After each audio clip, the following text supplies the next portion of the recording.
Yes, on pre-approvals, yes, because that's the piece we don't have. Okay. All right. Unless we're able to pre-verify it at the time of approval. If it says we need POI, yes, you may. Sorry. That's okay. If it says we need POI on the callback, we need POI. If it says POI is waived, then we've already been able to pre-verify it. Okay, so most of these, what we have to do is, see, I was under the impression, and I don't know if Jennifer was too, I was under the impression that they will come in with a check. Okay, no, that's a different product. Okay, so, Okay, all right. let me explain the difference. I know she had a check yesterday by chance, but what the check is, the blank check is when a customer, totally not related to the pre-approval sale. A blank check is when a customer, any customer, prime, subprime, whatever, goes on to CapitalOne.com and requests a direct loan with Capital One. And so if we go through that process, then the customer is responsible for providing Capital One directly with the STIPs. We send them a little packet that has a check in it. They come in, you guys treat it like a cash transaction. Right. Okay, that's the blank check program. That's So- separate. That's separate. So, This. so basically, we couldn't have not done that when you say it's a separate program. Mm-hmm. So we couldn't have not done that program.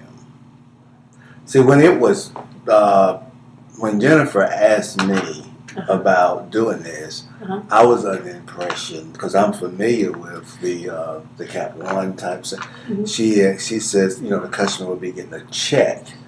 And so that's how she presented it to me. Okay. So that being said, I felt like having that check in hand would stir up, but basically they're not going to have a check. They're not going to have a check. They're going to have a pre-approval, which 99% of them are approved. They will get an approval callback. Okay. The only time that could be a decline for whatever reason would be we pull the credit 5 weeks before the sale. So if they have filed for bankruptcy in the 5 weeks prior, then they could be declined. We don't do open BK loans. If they have become severely delinquent on a CAP1 credit card in that time frame, they could be declined. Other than that, we've already approved them. So even if they're not approved for up to $30,000, they will be approved. It just may not be. It might be $20,000, depending on what their income is. Okay. But these are truly pre-approved customers. That's rarely an issue where I have anybody say, you know, well, this one got declined. That very rarely happens. Now, the good thing about it is it's household income as well. So there could be a scenario where somebody comes in and they say, I have this, but I don't have any income. Right. I just retired or whatever the case may be. As long as there's someone else that can prove to the same roof that has income, they can go on the loan together. Okay. And so you still have a deal, but they have to prove to the same roof for us to commingle it like that. Will it just be based on income, or will that other person has to have the credit is going to be looked at? We will commingle the credit, but as long as they have a pre-approval, there's no reason why they wouldn't get an approval. Pre-approval, we kind of lower our parameters, which is why this product is successful for us, is we go a little bit deeper into the FICO segment than we normally do. We normally cut off at 520, but for this particular program, we'll go down to 480. Really? You won't get an approval on every 480, but we will go lower than we would on our regular program. Remember, this is also designed for if they went down the street to another dealership that has CAP1, these customers would most likely be a decline on us. Oh, really? Because we partnered with you guys, and they can only use this letter at your store. Right. So obviously that brings me to another point where you have to remember the first responders are probably going to be the deepest. Right, exactly. Because they're like, oh my God, Oh, yeah. I can't get approved anywhere else, I got to pre-approve. Right. Now, something that's very important on how you work these customers, you're going to work them backwards from the way that you normally would. Okay. So the customer's going to come on the lot. The first thing you're going to do is try to get them in and get a payment call. All right? So you're not necessarily going to be structuring the first time. You're going to payment call it, which is going to come back and give you your parameters.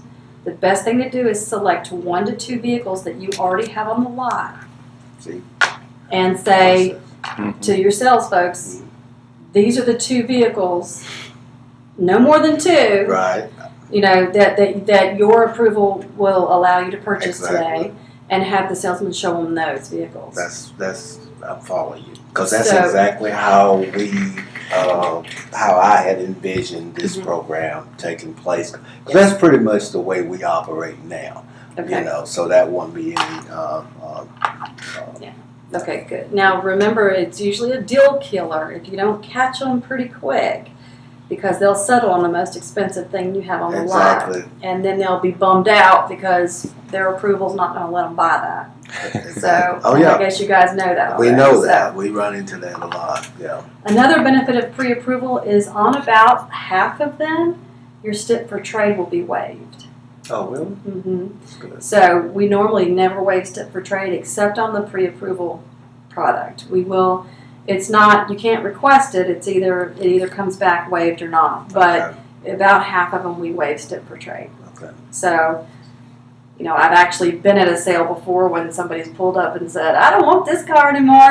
And it's like, la, la, la, la, la, I don't want to hear that. It's not with us, right? Okay, you're fine. No, just kidding. Let me just. Let's see.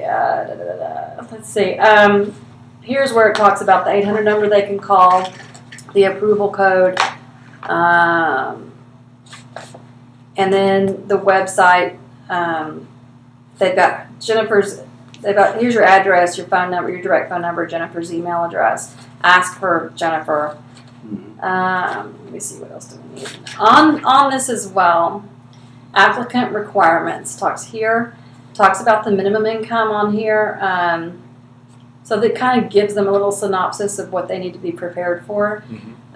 We also are pretty good about making sure that we tell them what steps they need to bring to the dealership to get the deal done.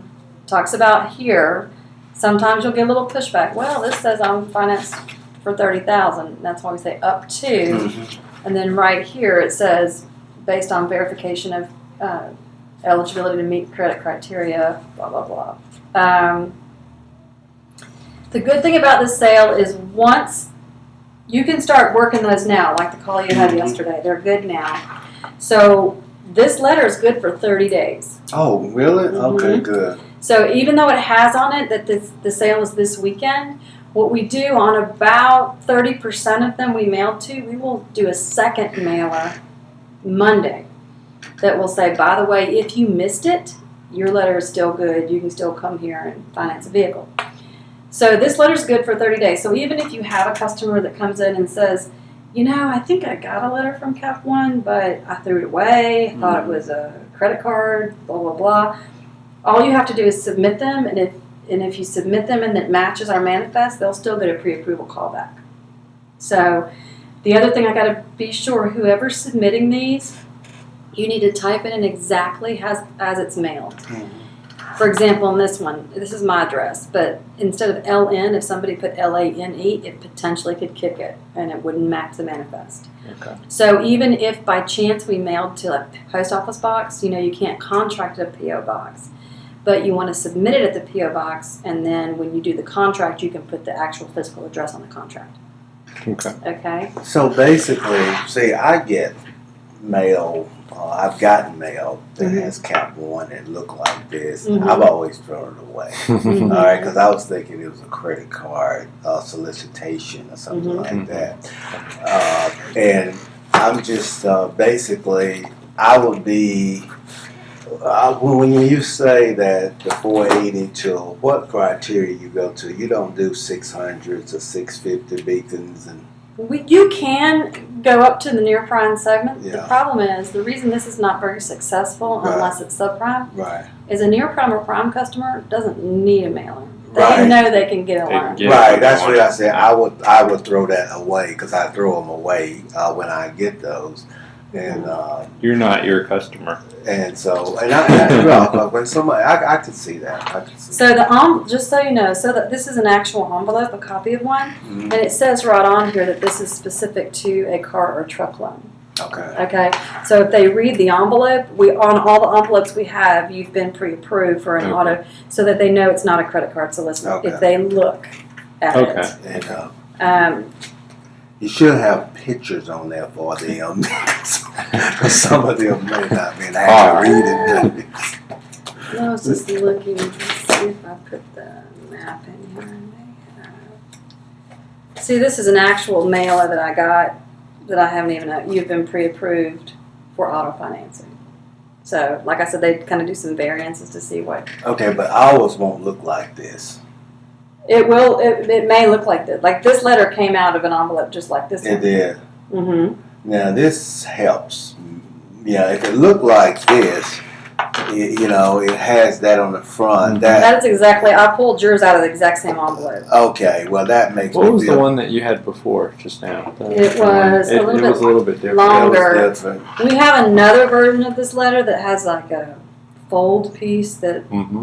and that's the envelope that I had on for that one. Is everything, Like I this. guess, in this process? Yeah, that bigger one. Mm-hmm. Okay, It's a so bigger one. is that a?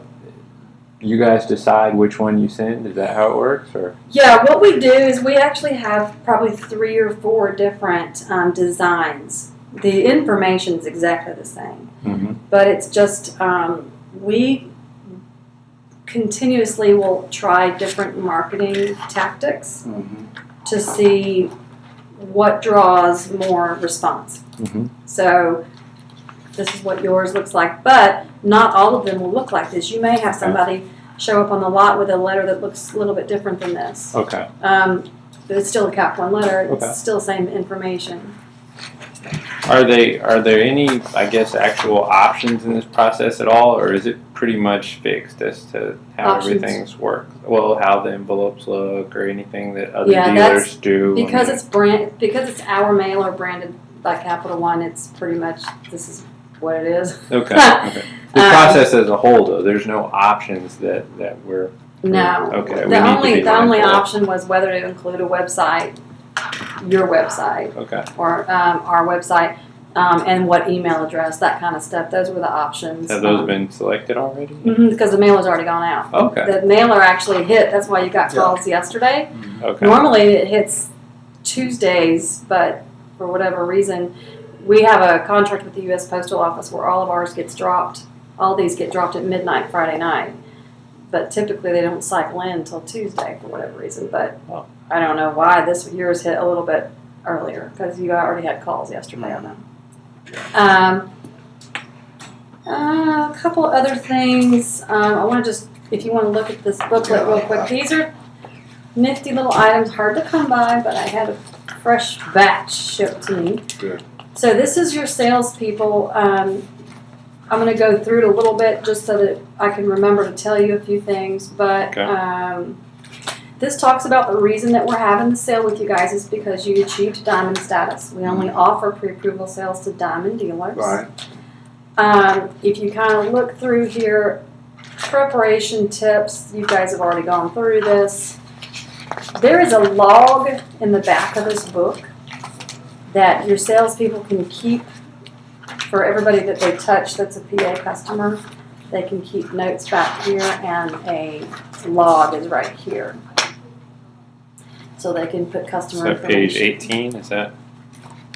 Yes. Okay. Highly recommend that so they can follow up on that. The other thing I told you, the letter's good for 30 days. Once you get your pre-approval approval, it's also good for 30 days. So let's say on the 30th day you submit, you get a pre-approval callback, it's good. So you could actually have sales 60 up days. to 60 days from this. So the mail list, the Manifest. manifest. The manifest is ours. You can call in. It's because it's for privacy laws. It's marketed by us, and but we used to say, if you have a question, you can call in with the social, and we can look it up. Mm-hmm. Just submit it. If they're on the list, it'll come back as a pre-approval callback. If not, they won't. It'll come back as a regular callback or potentially a decline. Well, what happens in that 30 days that third day, and you all sent out that second batch, Mhm. and then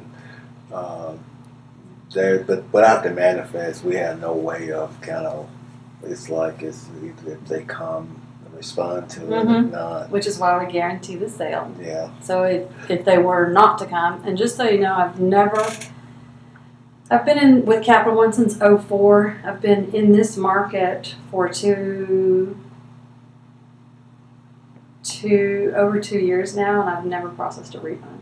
So when you say you guarantee it, what do you guarantee of it? It's based on the number of mailers that went out, and I think yours was around 6,000. 6,000, Was yeah. it 4,000 or? It was And so 6,000. it's a number of units. So we don't really guarantee the gross. We guarantee number of units. But how we process the guarantee is your number of units was probably, I don't know, maybe it's on the paperwork, but Okay. it was probably 4 or 5 units. Okay. But what we do is let's say after the 30 days, Mm-hmm. you say, well, we didn't sell our 4 or 5 units off of it. What we will actually do is get a copy of your sales log.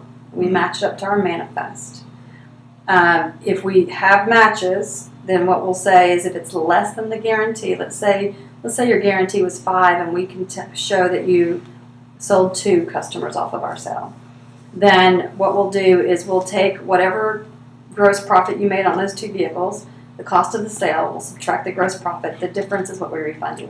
Does that make sense? Yeah, it makes sense. Okay, so in other words, you're not out from a Yeah. money perspective. Right. I've not had to do that, so that's a good thing. There's something else I just thought of when I was saying that. I'll come across it again in a minute. Whoever answers the phone, if it's the same person, needs to start today saying, Anthony Underwood, are you calling about our Capital One pre-approval sale?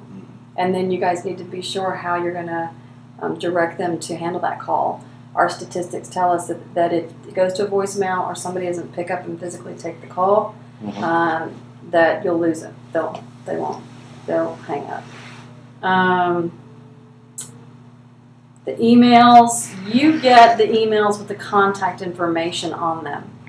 At the end of each day, I will get a wrap-up email that says, these are the folks that responded. The thing about the wrap-up email is because of the privacy laws, all they give me is the name, but the one they send Jennifer will have the name, phone number, and email. Does that make Okay, sense? when you say wrap up, Mhm. the people that responded, like people that come in. No, people that responded via our website Okay. Okay. that requested an appointment. Can I Okay. see the letter? Yeah. Oh. Let's see, what else do I need to? Obviously, you want all of your salespeople to be excited about it. Mhm. Everybody they approach, hey, are you here for our CAP1 sale? You have banners and balloons that I ship directly here that Good. will be here today. Good.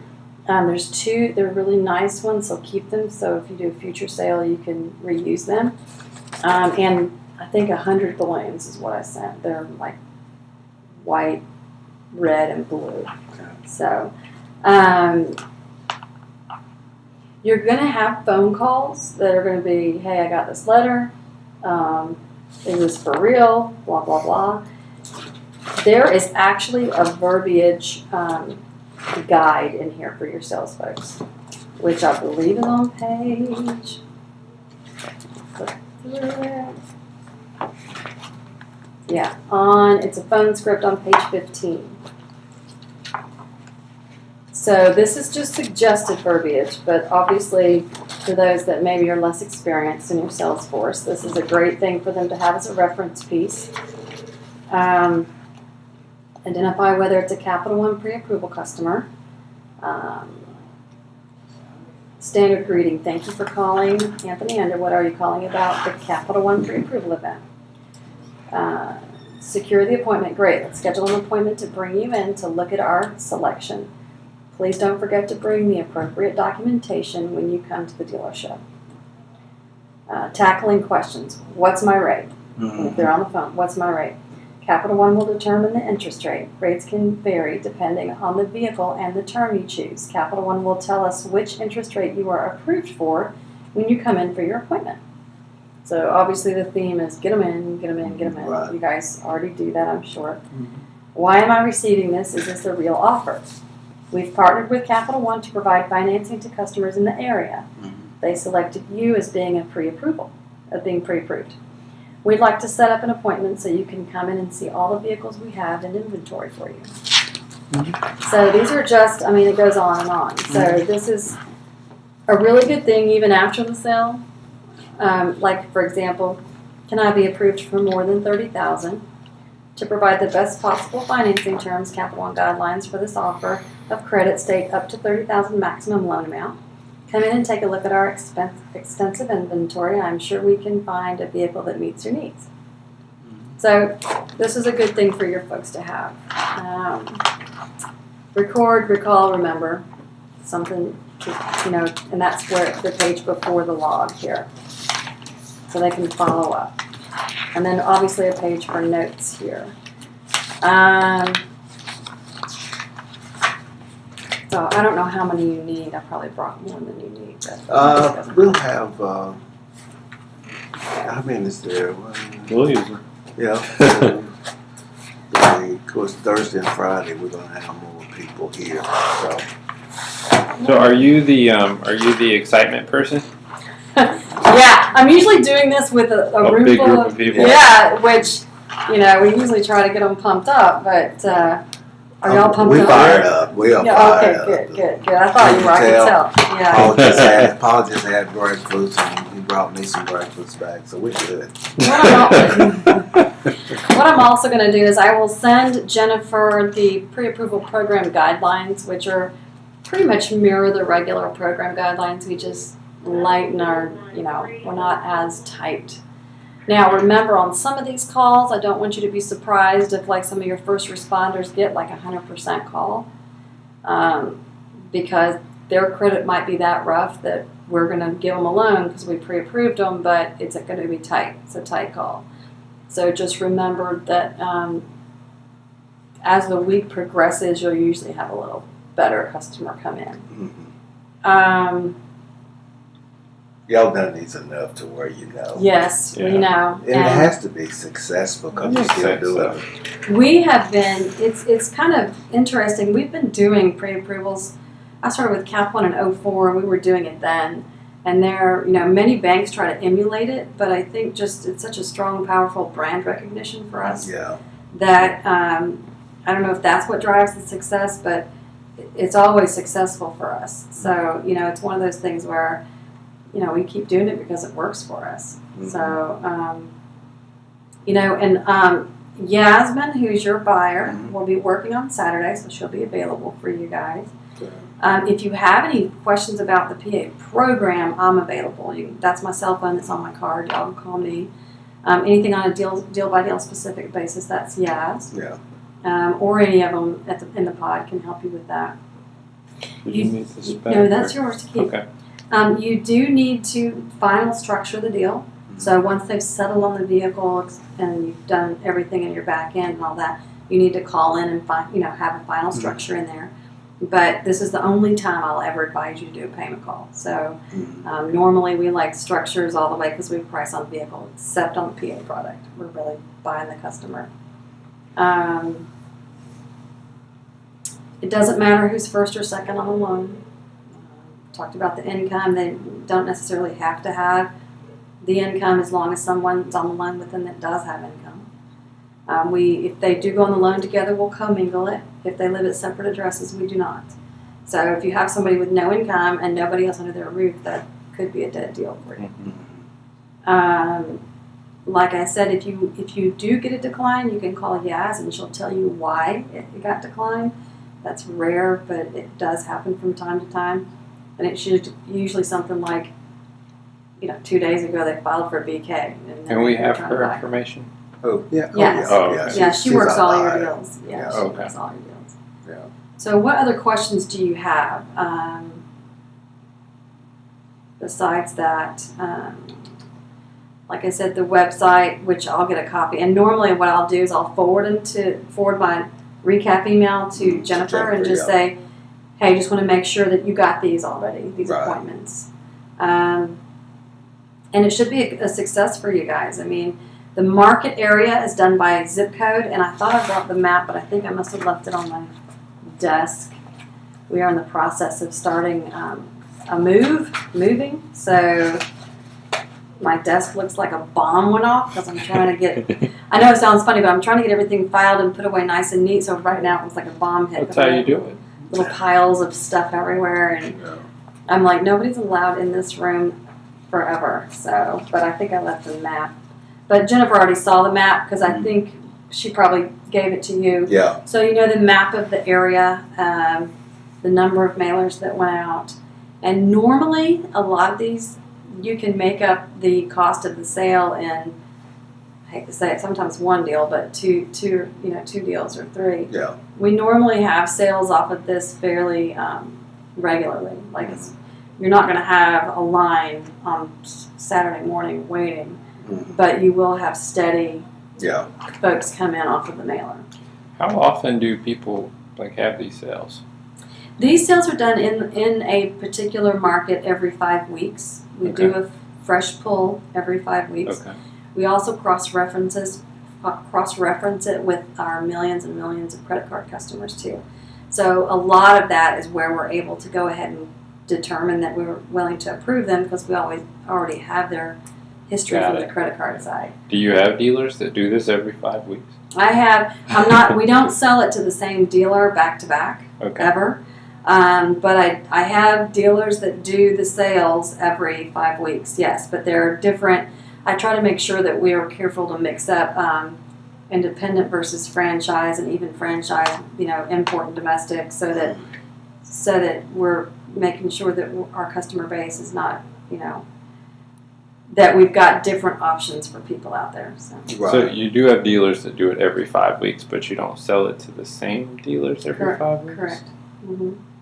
Just like if you guys had a lot of success and you call me on Monday and go, can I do the next sale in July? I'd be like, no, you can do it in August, but you can't do it in July because that would be back to back. Yeah. Got it. And we mix it up a little bit. Okay.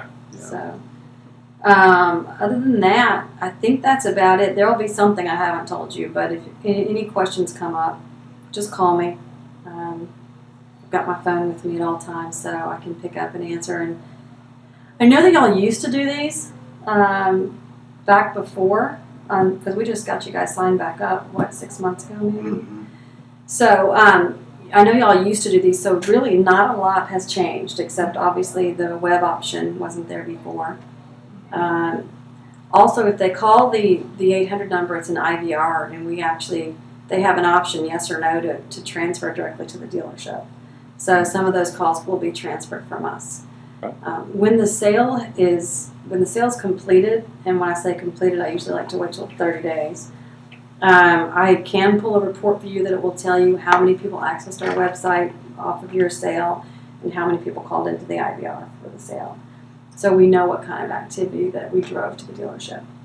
I will tell you that the way that it's supposed to work is that the customer comes in, you submit them to CAP1 only because it's our customer, our mutual customer, and you get a call back, you contract them with us. However, there are cases where when they come in, you're not really supposed to be pulling the credit on them. Just submit them and go.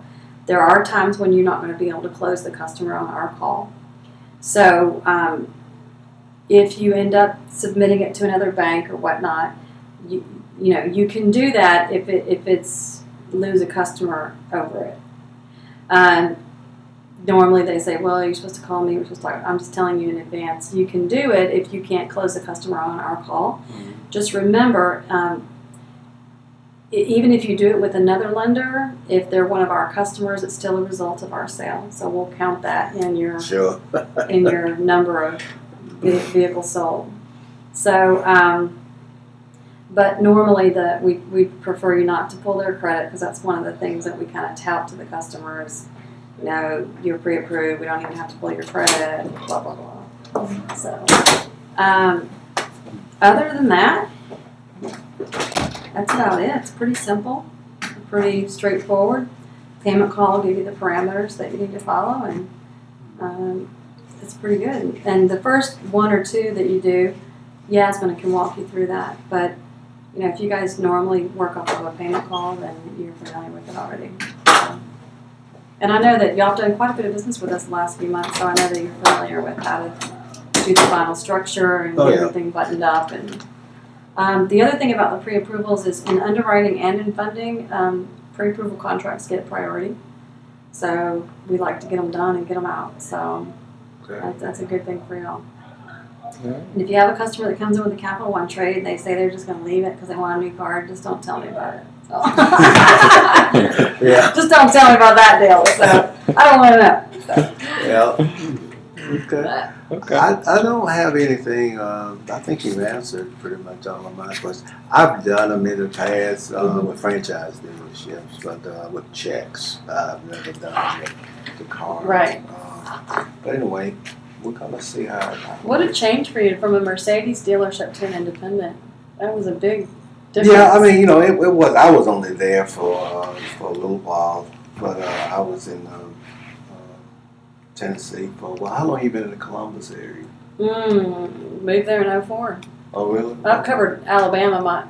I've been in every part of Alabama with CAP1, but never lived in Alabama. Always lived in Columbus. My husband's a rep as well. He would have been your rep at the Mercedes store. Oh, really? He's a British guy, Richard McGee. Okay. But we moved to Columbus with Capital One because we both got hired on at Cap1, and he was repping at the time Georgia, and I was repping Alabama, and where Columbus is. It's perfect geographically. That's why we moved there in the first place. Now they've changed our territories a million times since then. Really? So your husband, what area was he in? He's Columbus. Columbus. And I wasn't in Columbus that area. I mean, I wasn't down there that long. But he had been in Columbus.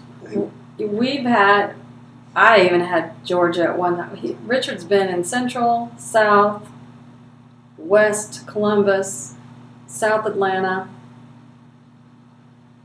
I've been in South Atlanta, Middle Georgia, South Alabama, and since, what year is it, 2013? Since 2000 and early 11, I've had Birmingham's pretty much been my market. Birmingham, Tuscaloosa, Jasper. Currently, I'm just temporarily covering Huntsville. Wow, how many miles do you put on your car? A lot. In fact, my husband has my car right now. I usually will do a rental, but my husband has my car because he took we have a little superstar soccer player, and she's at camp at Duke this week. Oh, wow. So he took the week off and took my car because of the gas mileage, and went to Duke with her and her friends.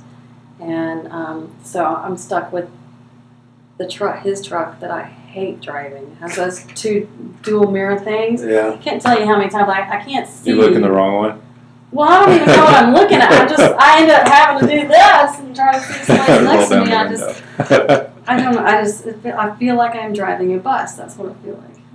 Yeah. So I have an Acura, so that makes bus to an Acura. Yeah. Mm-hmm. Big difference. So, but I know he has the same problem, even though he wouldn't admit it, because half the time I'm like, "There's a car!" And he's like, So, by the way, on the way up here, I saw a really bad accident right in front of me with a Mercedes SL and a pickup truck.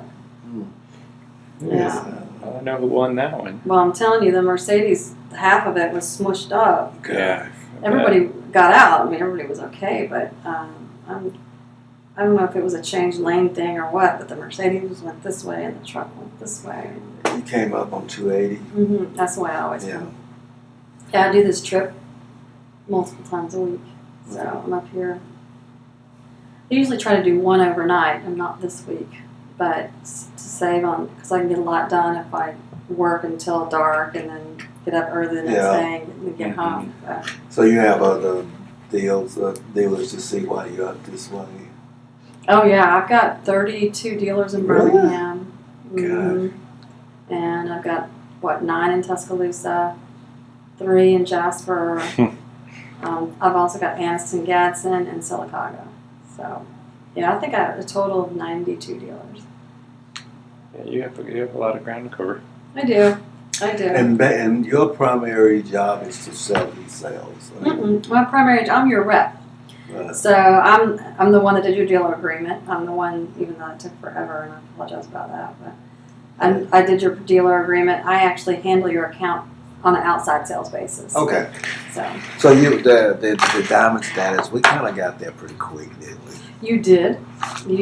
But you know, I think when I came and sat down with Jennifer and saw how much you were given to Santander, and then you know, she basically said we prefer to work with CAP1, and you were getting there. It's just not. It's not easy to get an independent signed up. First off, Well, I know. and once you get signed, it's not easy.